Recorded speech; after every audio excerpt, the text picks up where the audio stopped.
আসসালামু আলাইকুম। আমরা আজকে সিনোনিম এবং অ্যান্টোনিম নিয়ে কথা বলবো এবং এক ক্লাসে এই টপিকটা শেষ করে দেব।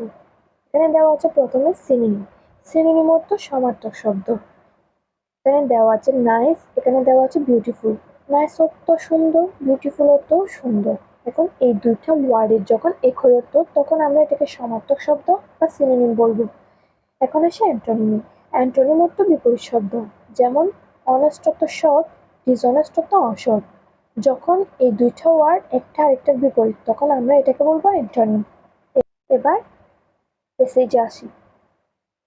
এক্সামের মধ্যে এরকম একটা প্যাসেজ দেওয়া থাকবে এবং কিছু শব্দের নিচে আন্ডারলাইন করা থাকবে। ওই শব্দগুলোর পাশে ব্র্যাকেটের মধ্যে লেখা থাকবে কোন ওয়ার্ডের আমরা সিনোনিম করব আর কোন ওয়ার্ডের অ্যান্টোনিম করব। এবার প্যাসেজে আসি। Mr Asif is an English teacher. Mr Asif একজন ইংরেজি শিক্ষক।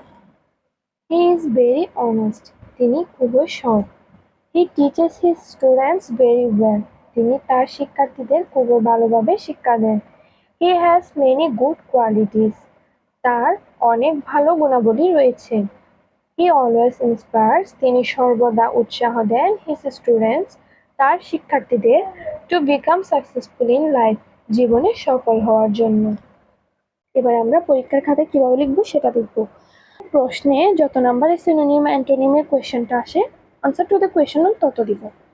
3টে কলাম করে ওয়ার্ডস, সিনোনিমস, অ্যান্টোনিমস লিখব এবং ওয়ার্ডসের নিচে প্যাসেজের মধ্যে আন্ডারলাইন করা প্রত্যেকটা ওয়ার্ড এবিসি দিয়ে সিরিয়ালি লিখে ফেলবো।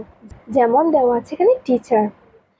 টিচারের পাশে লেখা আছে সিনোনিম, তাই আমরা টিচারের একটা সিনোনিম লিখব। টিচার অর্থ শিক্ষক এবং ট্রেনার অর্থ প্রশিক্ষক। উভয়ে একে অপরের সমার্থক শব্দ। অনেস্ট অর্থ সৎ, ডিসঅনেস্ট অর্থ অসৎ। টিচার্স অর্থ শিক্ষা দেওয়া, ট্রেন্স অর্থ প্রশিক্ষণ দেওয়া। স্টুডেন্টস অর্থ শিক্ষার্থী, লার্নার্স অর্থ শিক্ষার্থী। মেনি অর্থ অনেক, ফিউ অর্থ কিছু সংখ্যক। গুড অর্থ ভালো, ব্যাড অর্থ খারাপ। কোয়ালিটিস অর্থ গুণাবলী, ভার্চুস অর্থ গুণাবলী। অলওয়েজ অর্থ সর্বদা, নেভার অর্থ কখনোই না। ইন্সপায়ার্স অর্থ উৎসাহ, মোটিভেট অর্থ উৎসাহ। সাকসেসফুল অর্থ সফল, ফ্রুটফুল অর্থ সফল। এবার তোমাদেরকে একটা কথা বলি আমি, তোমরা এভাবে করে প্রত্যেক দিন 10টা করে ওয়ার্ডের সিনোনিম এবং অ্যান্টোনিম শিখে রাখবে। এতে করে তোমাদের বোঝাটা কমে আসবে, একসাথে অনেকগুলো শেখার প্রেশারটা পড়বে না।